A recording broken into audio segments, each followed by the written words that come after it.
The following program has been rated GE by the Kenya Film Classification Board. It is therefore suitable for general family viewing.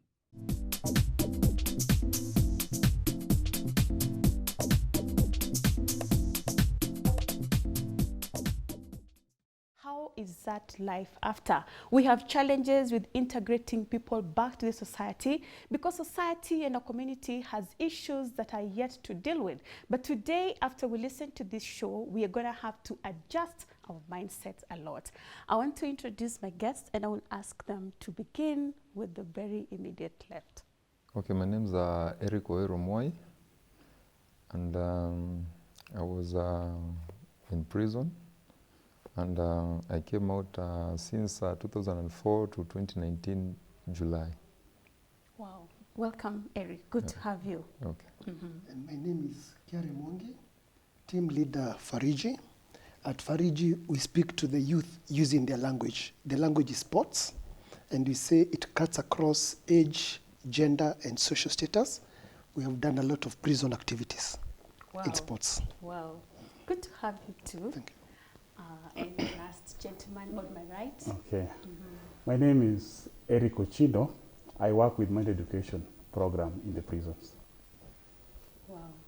Okay, so viewer, you got it. I have guys who are all familiar with the prison. The place we do not want to go and the place we believe have the worst people.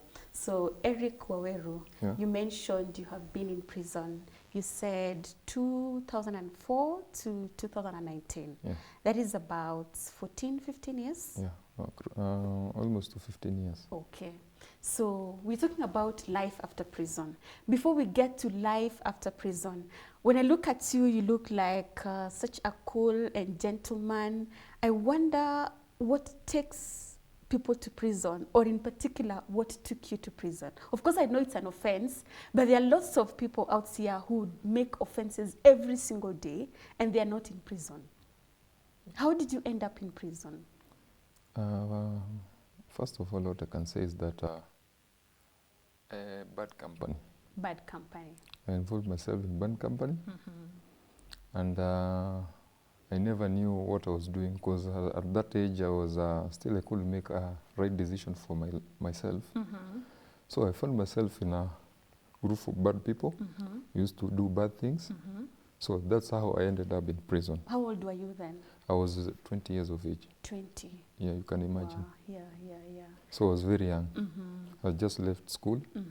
So I was just kwa mtaa pale, playing football. Jioni, I do bad things. So even going to tell my mom that Eric is doing bad things, mungekosana. I know, because you don't look like it. Mungekosana, sincerely speaking, because you don't look like it. What parents don't understand these days is that when somebody decides to commit a robbery or a crime, it doesn't take 1 hour. It only takes 5 minutes. So for your son to go out and do something messy, then come back to the house and see it, I think the mom, the mom will be there to stand for her. And in real sense, he has done something and is back to the house within a very short time. So the mom will stand for her or for him.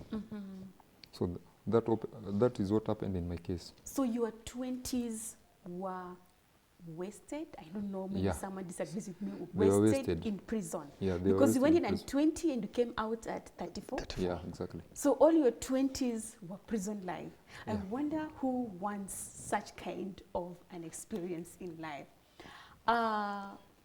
You mentioned that you work with Fariji. Yes, Fariji, yes. And in that you work with the young people who have gone to prison, so you probably offer some kind of support. How did you start doing such kind of a job? One, Fariji started, I can say accidental in this way. Eric and many other people may have grown up in Eastlands. I've lived in Eastlands. I'm married and still live in Eastlands. So, and Eastlands has got a big population in prisons. So in prisons? In the prison community. Okay. So every so often you go mtaani unaambiwa, Eric yuko wapi? Eric alienda. You know, there's all those conversations. So what happened is, it was actually a combination of two things. One, of post-election violence, in the estates, Eastlands, we formed what was called Wazee Pamoja League. It was a league of Wazee to build on cohesion during that time. Number two, Supersport came to the country. Supersport was a live OB production for local football, and they got me as their production manager. So I used to be on the field all the time. So I started seeing most footballers going to prison. Like, you know, like every so often, you find so-and-so is not there, they're in prison. So 2009, former President Kibaki, he commuted Eric and his fellow people from death row. They were actually on death row.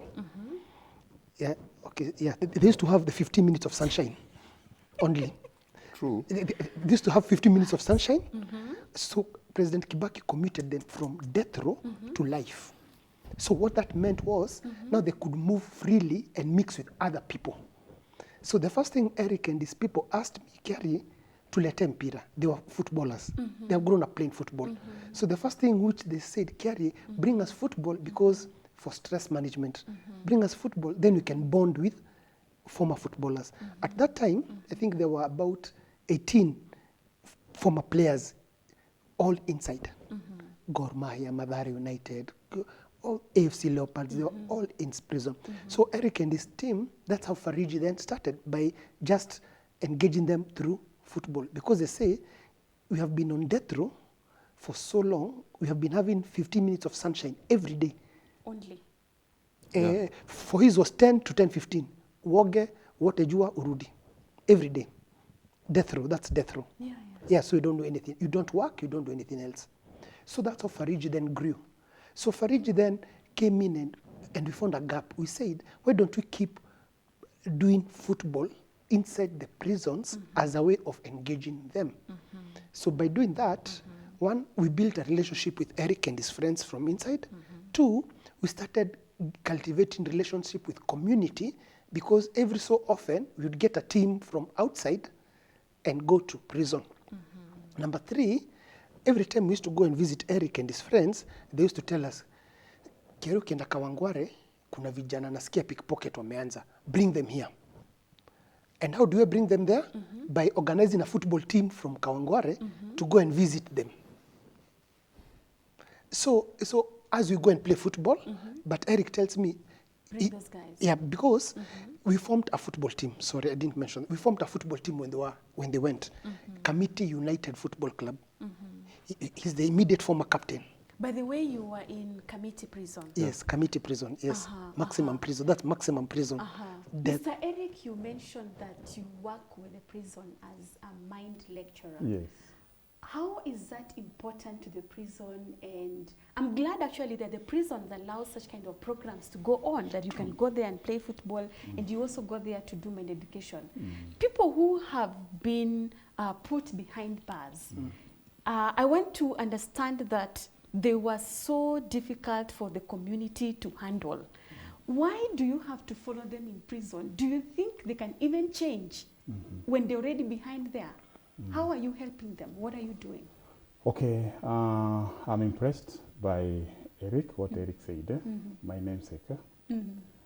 There's something that people may not understand concerning those who are locked behind bars. Yeah. Not all of them committed crime, to start with. There are some of them who were accused wrongfully, falsely, and they ended up in prison. And so some of them are serving their death sentence or life sentence. But then also, while they're in prison, they go through a lot of rehabilitation programs. And I work with IYF. IYF simply means International Youth Fellowship. Okay. And in IYF, as we're doing the work of the youth, we realized many of the youths are actually in prison. So we had to follow them in the prison. And that's why we started prison ministry within IYF. And then in IYF, we have a very effective program. It's called Mind Education Program. You will be surprised to see or to hear that the people who are in the prison, I mean, regardless of the number of years that they are serving, they also have the heart to come out and revenge. Especially those who are wrongly accused. So this heart is deeply entrenched in them. No sooner, as soon as they're released from prison, they have the mind, I'll go out and I'll kill whoever accused me or brought me here. And so that's why we felt before they come out, it will also be good for us to go into the prisons and also offer them a chance to change their mindset. And as I mentioned earlier, not everybody who go to prison is certainly that bad. There are good people who are in the prison. I think I agree with you. Yes. When I look at Eric, Yes. I want to judge from what I see. Eric, were you falsely accused? Were you justly accused? I was justly accused. You were justly accused. Did you have that kind of a heart that you, the other Eric is talking about, to revenge? And even if you were justly accused, what kind of a heart did you have? I can get that those who are falsely accused, they want to get out and revenge. What was your feeling like inside the prison? For the first about 4 to 5 years, I was in that feeling of, when I get out, I'll make sure revenge. It's being To telling- revenge? yeah, On to who? revenge You were the justly people. accused? to the people, the scaries who brought me inside here. But when time goes, you become more mature. You start realizing that what you did, the 5 minutes that took you to that messy place, is costing you your life. So you started changing, slowly. Slowly, why would I go and revenge? For what reason?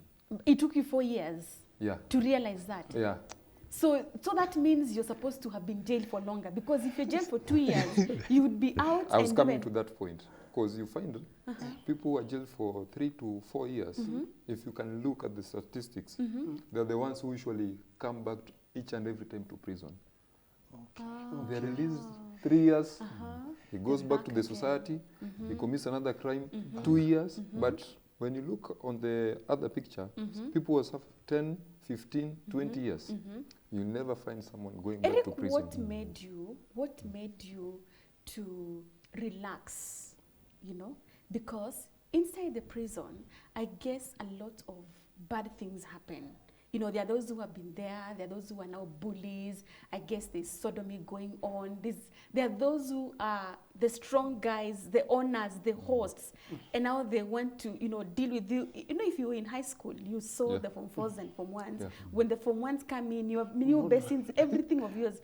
What made you just grow up and mature? How did prison ever help your life in any way?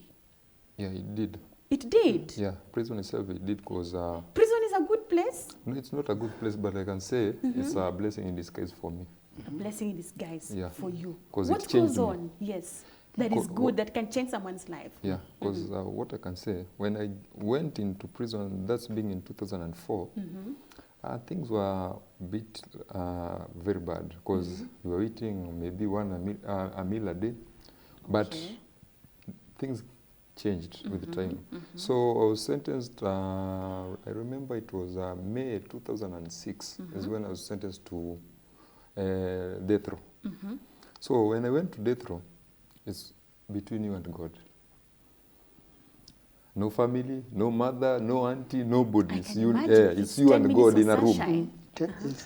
So I knelt down, I told God, it's between me and you, nobody else. Hey, you even thought about God. Yeah. It's a time that you go back to God, you kneel down, you ask for repentance. Only you and God, without no one else seeing or knowing what you are doing. You're in your blanket, in your corner, seated alone.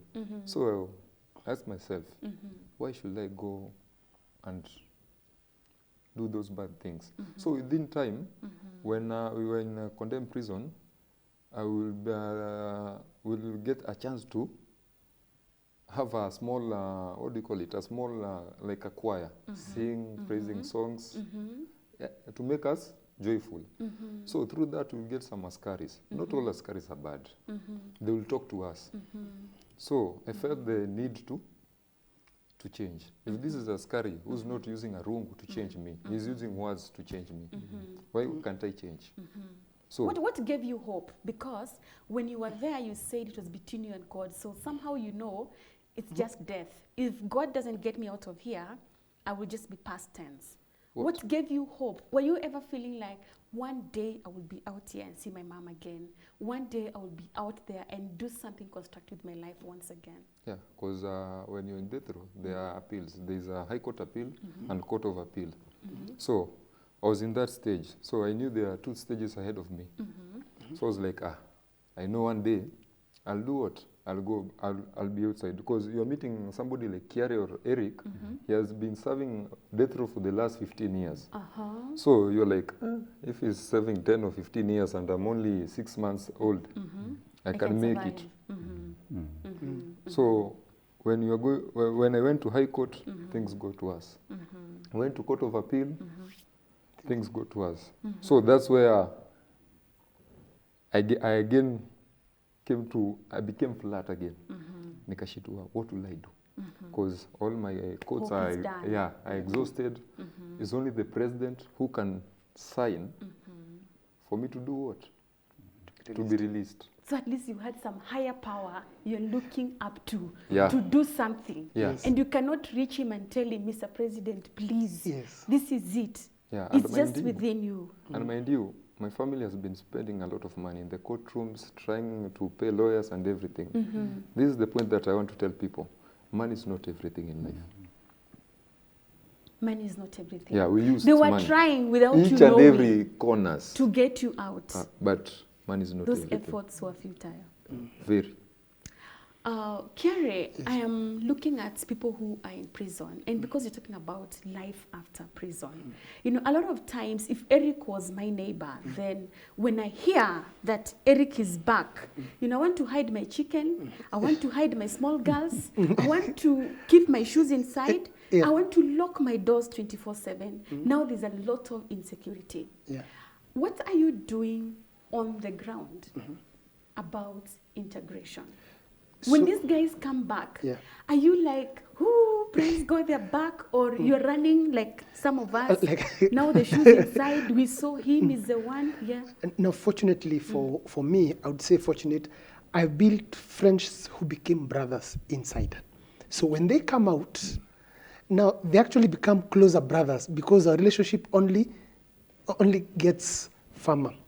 Most of them, Eric, and because for Eric, his mom, his girlfriend, and many others, I had relationships with them when Eric and his friends were inside. So when they came out, I was the first port of call. So what we did is we formed a WhatsApp group for ex-offenders. We have 34 members so far. Wow. And then we went a step further. And we said, what is that one thing that has brought us together? When we were inside, it was football. It was me getting you football, balls and bibs and all. So why don't we have sports? Why don't we have football outside, but made up of ex-offenders only? Then that way, we can go back to the same community and talk to the growing youth, but this time being different. Because I remember 31st December 2019, we had a tournament in Jericho, and we had Eric and his 6 friends. All of them, Eric was 14 years, there was one, Teddy 19 years, there was one 17 years, and one 26. Well, the numbers, clearly. So, and one thing that came out that day, it was the growing youth, they are getting more interested hearing these stories from Eric. Eric telling them, "Oyo kichezo utaenda ndani. Mimi nimekuwa huko 14 years. How old are you? 15. How old are you? 14. So the first thing Eric always used to ask them is, how old are you? Wakisema 13, asema, I've been inside, I've been inside for more than, yes. So, one, what is the effect? The effect is one, as Mr. Chira said, they resonate better. So we have used football as the glue that fuels the conversation. That has been like the support group. That has been the support. Give to the ex-offenders. Number 2, it is accountability. Through that football team, the football team is called Team X. X for ex-offenders. Through that, we have also had accountability sessions, because when we come to train, we ask ourselves, na Eric yuko wapi? If one of them is not there, because it takes 5 minutes to commit a crime and go back. Yes. So if he's not here in the session, so maybe he's doing something else. Maybe he's doing something else. So Eric said, This through the Team X, tukisema tunakutana saa 9, if 3:15 reaches and you're not 10, and we are 8, we stop everything. We have to look for 2. That's build accountability. I like that bit that you're bringing, because when Eric spoke earlier, he mentioned that those who are in prison for the shortest time, quickly, when they're released, they get back. Yes. I want to ask Mr. Chindo, what is the mindset behind an ex-offender who thinks they can actually go back? Yes, what is that mind that drives them now that you teach mind education? Okay, what Eric is mentioning, actually when you go to the prison, it is called recidivism. So the government of Kenya, for example, has set up measures. Okay. There are activities going on in the prison, like Gary has mentioned. There are games and also there are trainings. Some of them even go to the point of graduation. Like last year, part 1, we did a graduation. The students who've been training for the last 1 year, they do a ceremony. And then we invite the community general and he comes and officiates. Now, there are 2 reasons, if I were to answer your question. There are 2 reasons why people easily go to prison or go back to prison that I have discovered in my experience in the prison work. One is idleness. Okay. When the mind is idle, they can easily commit crime and go back to prison. The other thing is the right mind. The right mind. The mind to think that I am right. You know, we spoke about the issue of revenge earlier on. Yeah. And the reason why people will want to revenge is because they feel they were offended. Yeah. And they were right and everybody else was wrong. And the other thing maybe besides that is thinking that I have changed. I have changed. You know, when you're in the prison, what can make you easily go back to prison is thinking that I have changed. You know, there is the president of Mind Education Program, prison. He's called Dr. Kim Gisang. Dr. Kim Gisang was himself in the prison for 16 years. This is what he discovered. He said, when I was in the prison, I lived a very good life, upright. I didn't smoke if I were a smoker. I didn't drink if I were a drunkard. And I didn't easily commit crime. And like Eric had mentioned earlier, if you stay in the prison for longer, you get to understand how things work in there. They'll go through a lot. Some of them are beaten. Some of them are, they are always watched over. And Dr. Kim Gisang, what he mentioned was, he lived in the prison a good life in the prison because of 2 things. Because of the prison walls and because of the prison guards.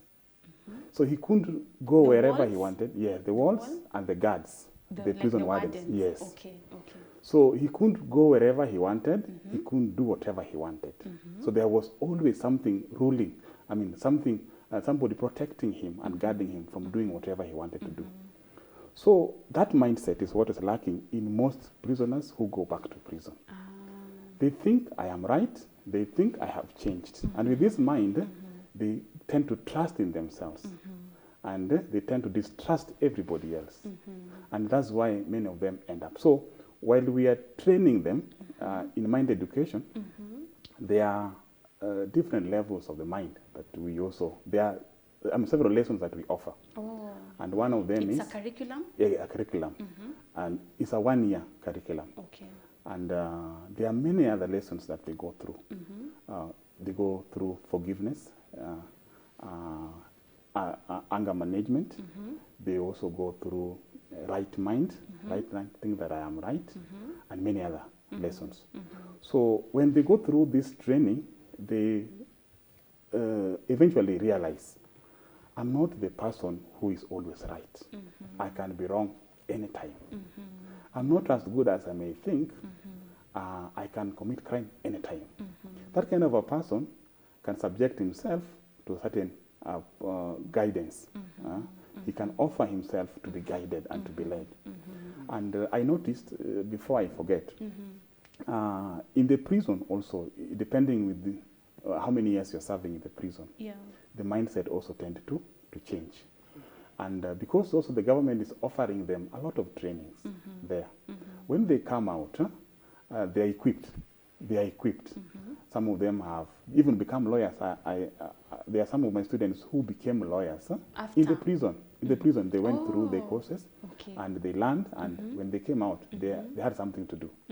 So those kind of trainings also help this to recover. Even as we change their minds and give them the right mindset, also the training that is offered by several other organizations who are working in the prison also helps them integrate well in the society when they come back. I think I really like what the government is doing. If what Eric Ochindo said is to go by, that idleness is such a big contributor, then the government is working to ensure that even inside the prison, they are not idle.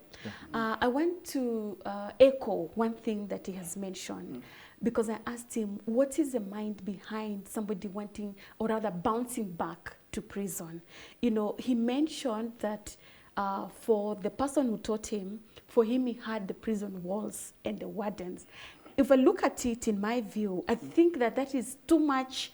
You know, you're not free at all. Of course, the prison is not the place where you have freedom, but how is it possible to have freedom outside there when you don't have the walls and you don't have the warden? Looking at Kiare, I tend to imagine that he's kind of offering the wall supports or the warden kind of support outside the prison. What's your view, Eric? What do you think, Kiare, what parts of your life do you think Kiare is really supporting strongly?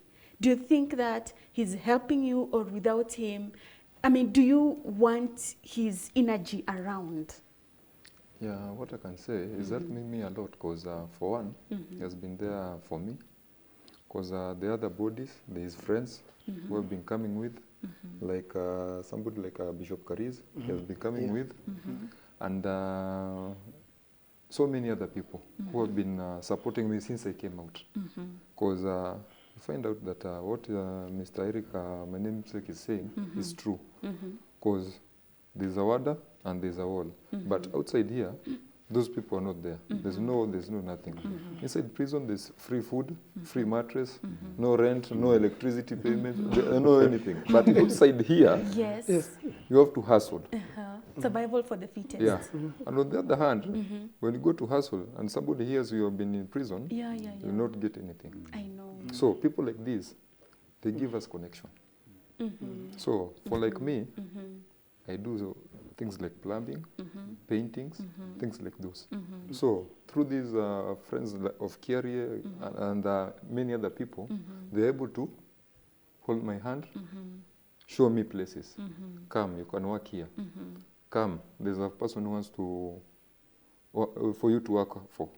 So through them, I appreciate so much, because honestly, they have been working as that wall, as Mr. Eric has been saying, and the word that they have been saying, because without them, I don't know what I could have done. Not forgetting my family, my cousins and everybody. They have been there for me. So I treasure them a lot, and I thank them for what they are doing for me. So you actually agree that you need to move with the prison walls outside. Yeah. It's just that you can't carry them and you can't go with the warden, because now this is a free And world. also for some time. Yeah. For some time outside, as Mr. Ochido has rightly put it, I think you need a support system to transition you from inside to outside. Yes. From inside, it is the wall, it is physical. You can see the warden, and you can see the wall.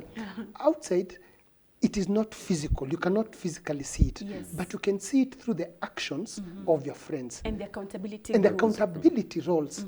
And then you can also see the walls and the guards by just people showing love. Kiare, are there people you have encountered that were not easy to integrate? Because they probably came out so full of vengeance, and they were really bitter, and they could not fit in your support group. Have you had such kind of cases? Yes, they fall into like 3 categories. Okay. One, there are people who are wrongly incarcerated. Wrongly. I think statistics say that 92, the prison community has 58,000 prisoners. 92% are men. Yeah. So that number of the boy child, so the hashtag boy child comes into a lot of, so when that thing of boy child, when they go inside, there's this boy child thing. So when they come out, there's still this agitation, like, sisi watu wa kiume, you know, we're being whatever. So that's one group. Number two, from a family life, a family perspective, there are people who went inside, they had stable families. When they came out, either the families, either one, they got married, the wife remarried and went with the children, or two, the in-laws or even the immediate family created a barrier, like wewe na watoto. So then it built bitterness, recidivism then builds too. Third and most importantly, there are those people on short-term sentence, as Eric has correctly said. Short-term sentencing, they still haven't had time to reconcile with what they did. So every time they come out here, and I want to whisper to Eric about no rent, no electricity, no nothing, kule ndani. So you come out here, small flips, small struggles, they make you want to bounce back. In fact, we have a mutual friend with Eric. We won't mention him, he's listening, he's watching us. Anasemanga, ikifika January kama sina job, mi narudi kule ndani. It started like a joke, but then, now that he has said it, it's actually true. There's free rent. There's no rent. There's no. So, but Mr. Chido has also said, you see, that kind of mindset is, I think, part of their training. For Eric, I would want just to say, God has been good to him because his then girlfriend, who before he did what he did, came back to his life.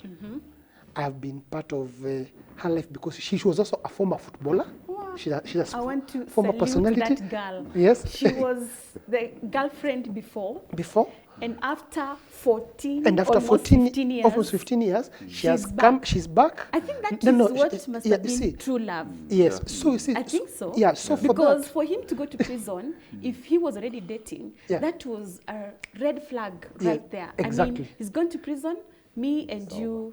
Yes. You see? Yeah. I wonder, he was so good, even to that lady, that after prison, she still comes back to you. I wonder whether she's convicted that you are justly accused. Yeah, I can say she knew my whereabouts. Okay, so she knows. Yeah. She's strong-hearted. I salute her. Yeah, she even, from time to time, tunakosana. Stop these things. Unaniambia nini? But later, I came to realize she was right. I wonder how people lack the ear to listen.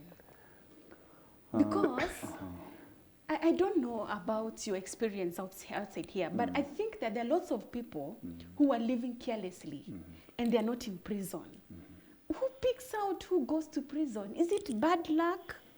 If I can give you an answer on that, because you can find that we have been in prison for so many years. And if you look at the TVs, newspapers, social media, you find there are so many crimes being made each and every day. And those people committing those crimes, they're not the same people who are in prison. So meaning, even if you are released, all of us today, they're the ones who should do what? Come to this place. What did you say about that? Okay. I like the way you explained. She has the best experience. Now, there's the definition of true freedom. Okay. We out here, people think they're free. Oh.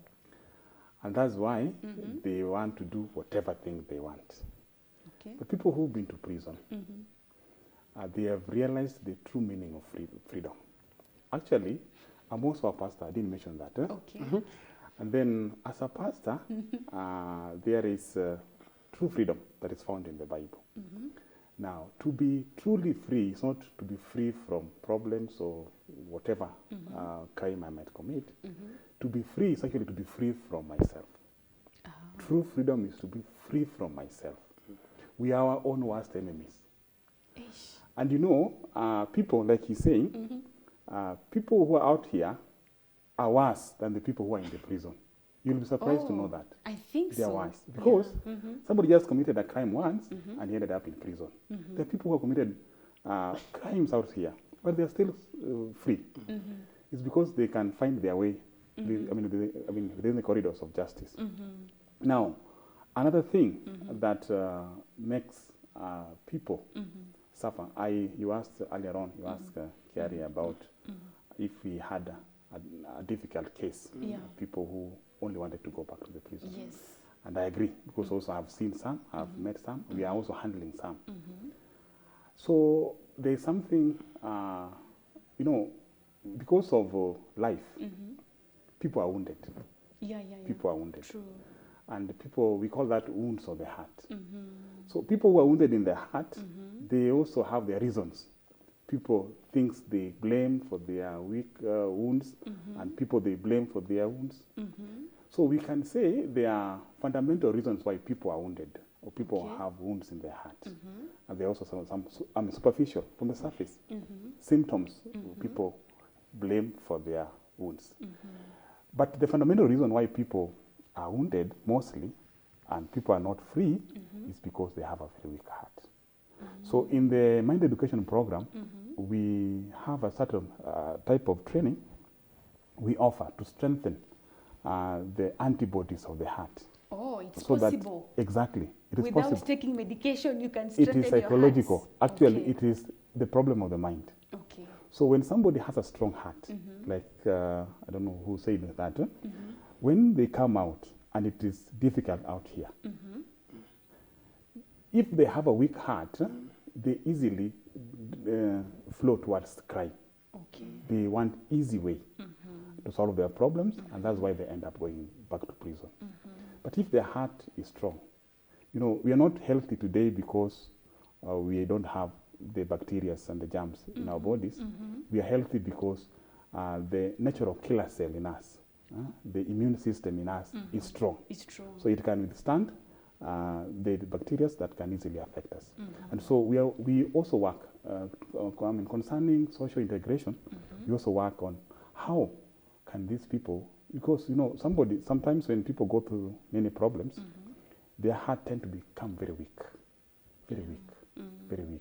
Actually, I used to think that somebody who shouts, somebody who is easily or hot-tempered, it is because they have a strong heart. But I came to understand people who commit crime, it is because they have a very weak heart. And this is why people fall to their situation. Any small problem can easily affect them. And in mind education, I mentioned that I am also a pastor. We were not born like this. There's a point when man began to commit sin. Even if it was a crime, whether intentional or unintentional, there's a point when we began to commit sin. And this nature is with us. We are naturally evil. So it's not that you were dragged into by peer influence? No. We can't blame anybody for what we are doing. Really? It is within us. We are, the Bible says, behold, I was sharpened in iniquity, and in sin my mother conceived me. So my mother conceived me, yes. So it's not that I get up one day and find myself committing a crime. No, it is within us. And so for us to be truly free, like we mentioned, then we also have to be free from the sin that is in the heart of man. That drags us to commit sin. That is the point that I wanted to make. Okay, at least at this time, I'm getting to learn. And before I get another dose of this, I would wish us to take a break. So, viewer, we are taking a short break. Coming back just now, we're talking about life after prison. I wish that you join in this conversation. Our Facebook page is GBS TV Africa. We are also on YouTube, and we are also on SMS line 21144. Coming back shortly.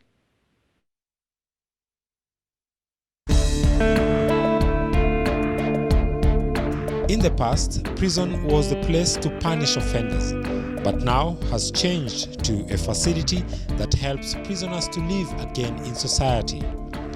There are lots of cases where criminals commit offenses and face imprisonment again even after they seem to have reformed. Therefore, to solve recidivism, The International Youth Fellowship, IYF, is leading the prisoners to change their hearts through Prison Mind Education Program. Dr. Kim Gisong was imprisoned for 17 years on a conviction of murder that he committed during his young days. He saw many inmates go back to prison even after their release. He was in deep agony trying to find a way to be free from the power that led him to commit crime. Thankfully, he could realize the secret of overcoming this power through the teacher that led him to live a new life after being released from prison. Through International Youth Fellowship Prison Mind Education Program, Dr. Kim Gisang applies the secret of possessing a strong mind that he learned to help the prisoners refrain from their previous dark lives. The IYF Prison Mind Education Program helps prisoners to understand and solve the origin of the problem, leads the prisoners to change and live new lives without being tempted to commit the crimes again. The inmates change their minds while naturally laughing and enjoying with the mentors who have been trained by professional instructors. The IYF Prison Mind Education Program was initiated in South Korea and is now being applied all over the world. Irrespective of the state and society, reducing crime rate is a big issue for any society, as well as the correction of the inmates and the prevention of recidivism. IYF Mind Education Program improves the awareness of the inmates, improves their happiness, contributes to correction, prevents recidivism, and helps in the successful advancement of the society. Currently, 26 nations are actively engaged in mind education programs in correction facilities. The IYF Mind Education is on progress in South Korea, America, India, Tanzania, Uganda and Kenya, among many other countries, and has achieved outstanding results. In Kenya specifically, we have concluded an MOU with the Kenya Prison Service and are working actively in all the 119 prisons across the nation. In addition to the lectures for inmates and prison staff, the prison college trainees and the prison chaplains are also given this training.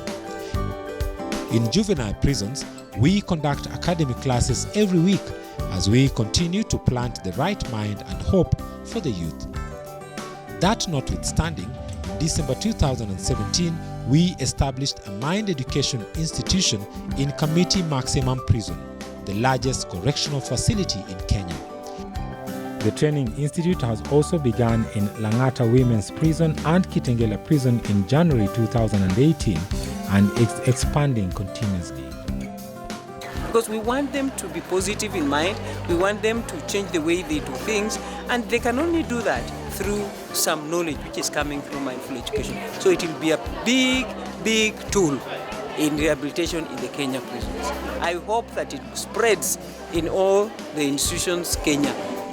The Education Center established in the prison plans to conduct personality education every week to the inmates and to produce excellent graduates as mind instructors so that they can work in prisons throughout Kenya. IYF Mind Education is highly recommended and supported by government officials who need a healthy mindset for the safety of the people and the maintenance of social order. The governments of several countries in the world are educating the prison guards, police, and teachers through the IYF Mind Lectures. IYF held the first Directors of Correction Agency World Seminar in 2017. Commissioners of Correctional Services from Kenya, Botswana, Namibia, and Swaziland attended and knew the flow of the rehabilitation activities of the prisons in the world. All commissioners joined and showed the will towards the true reforming act of IYF that changes the hearts of the prisoners. The Directors of Correctional Agencies World Seminar will grow to become a leading role in the world's penitentiary activities in the future. The mind education gives hope to the prisoners. The prisoners who are released after being changed through mind education will be free from the dark shadow of society and will live as the leaders who change the surrounding society and the nation.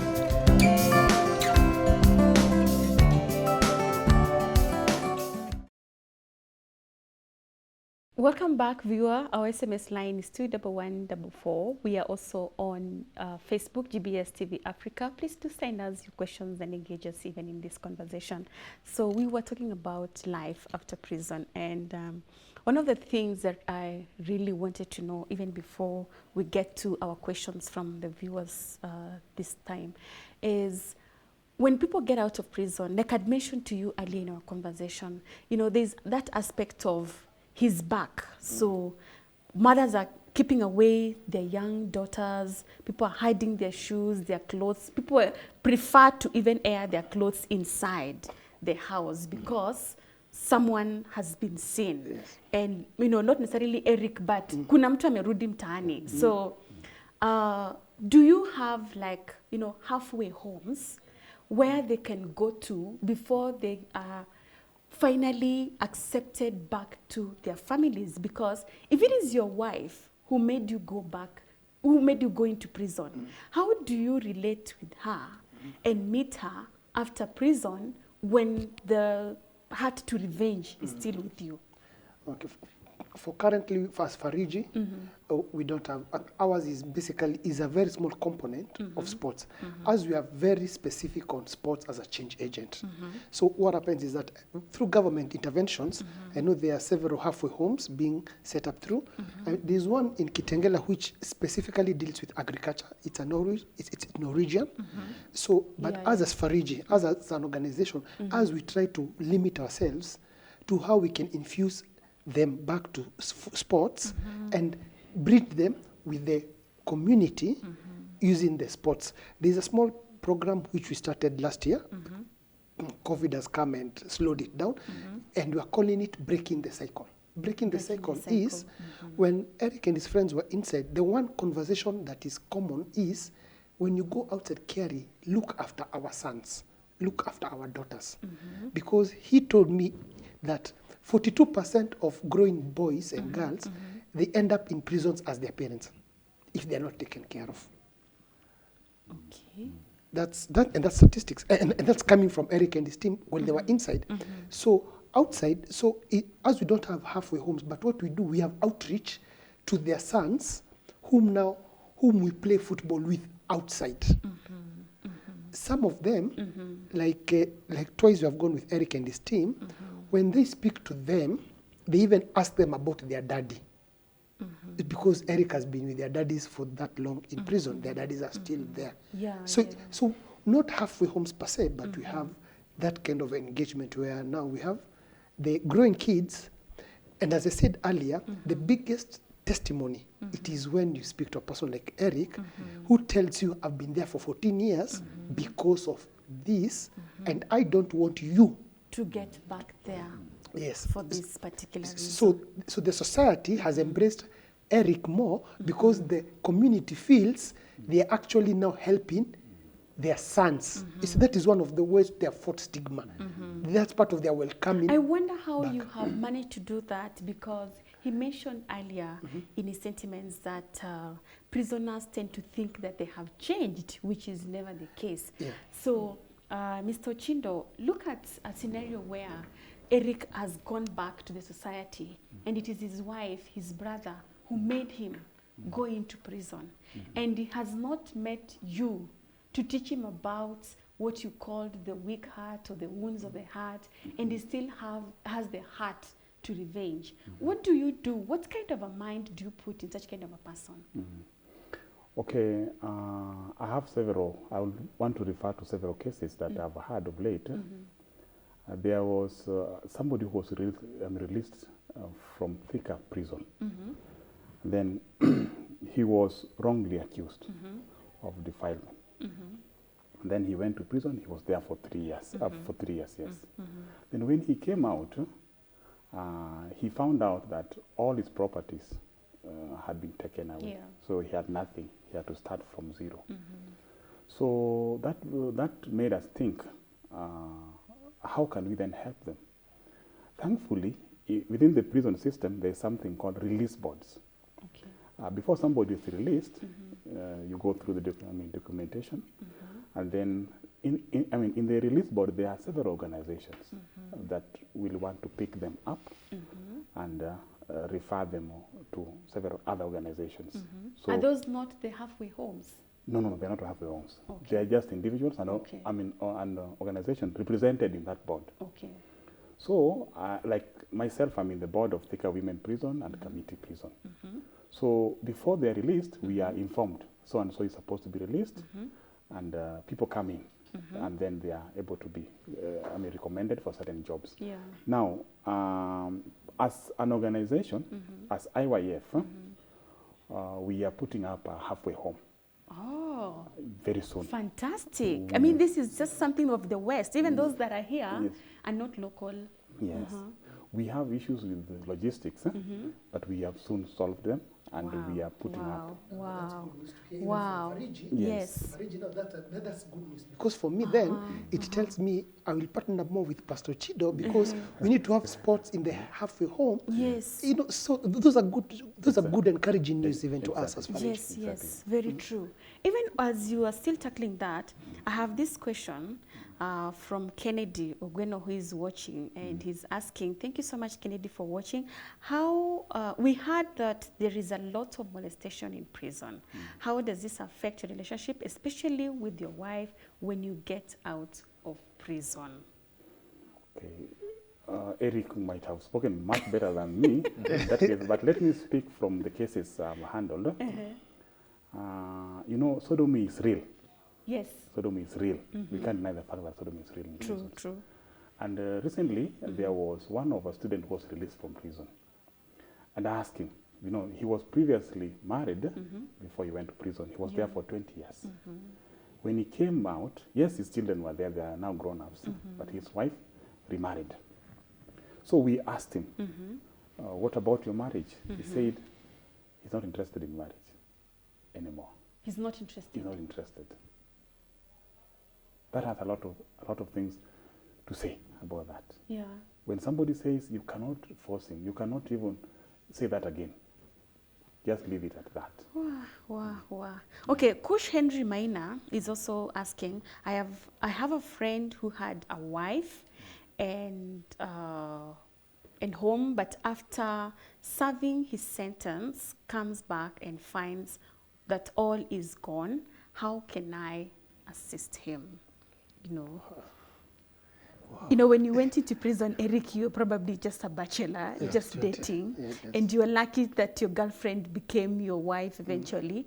But you as Fariji, you know, the encounters you have as you work with people in the prison, as Mr. Ochindo also works with, you know, ex-offenders, have you had such kinds of cases, and how did you handle them? What are they supposed to do? What is Kush Henry Maina supposed to tell his buddies? I think first I would say this, and now we get to gender.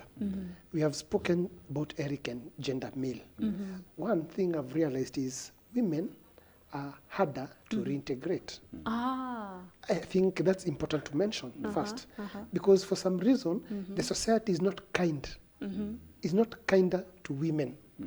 Women ex-offenders. Society is not kind. Oh, really? Yes, that's important to just so before I get to the relationship of Kush.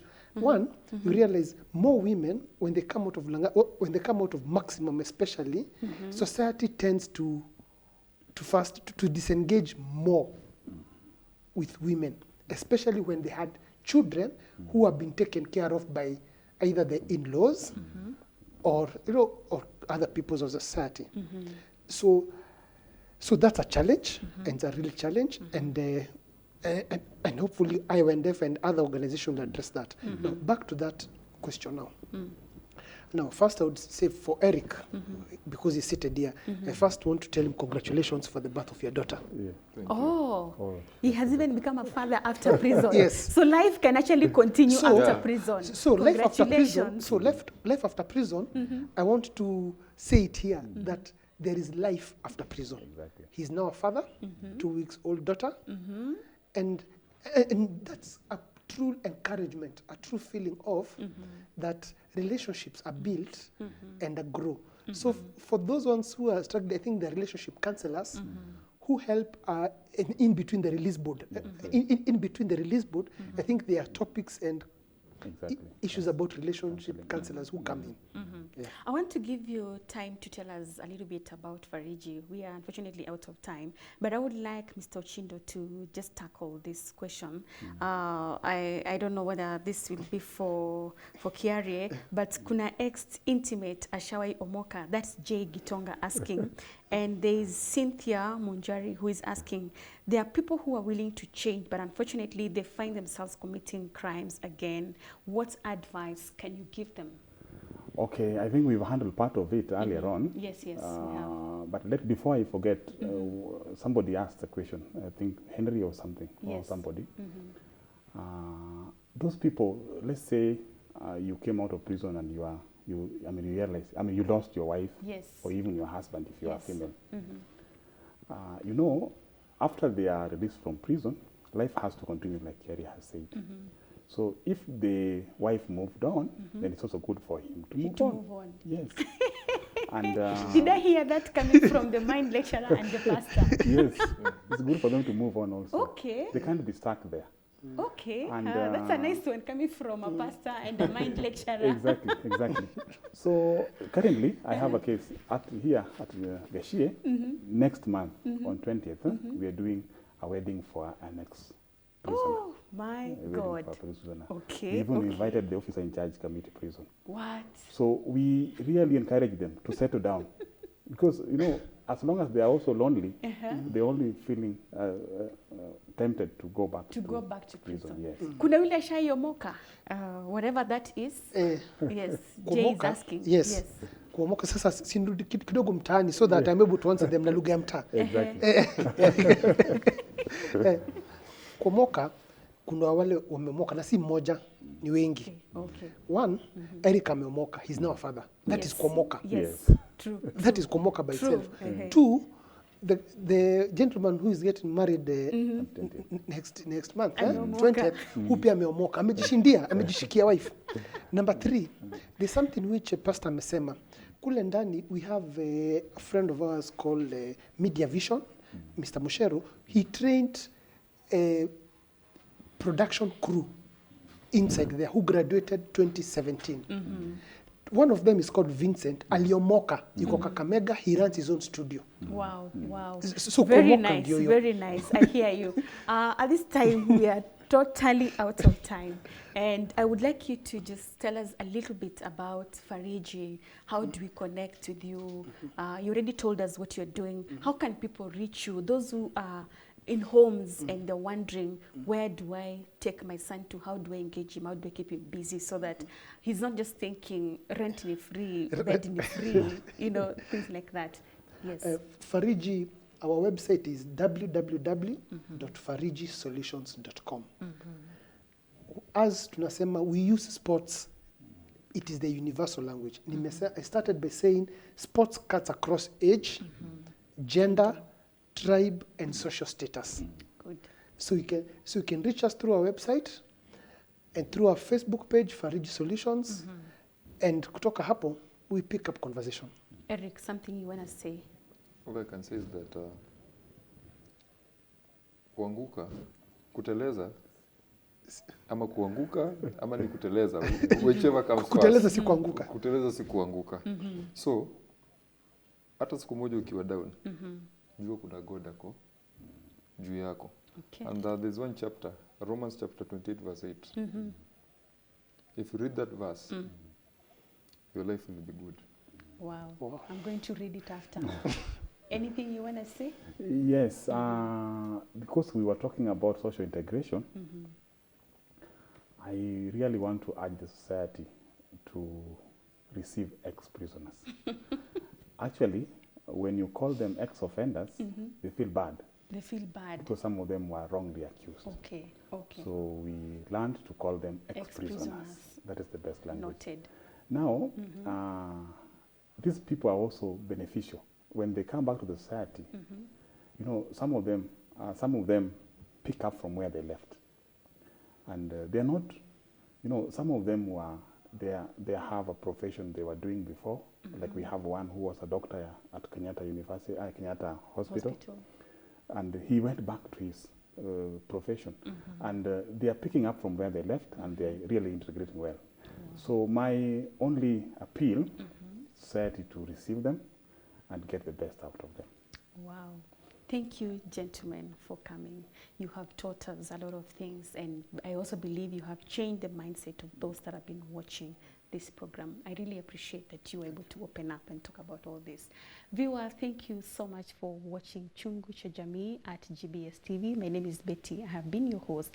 I know you have gotten this one thing. Please don't call them ex-offenders. Call them ex-prisoners and accept them back into the society. See you next time.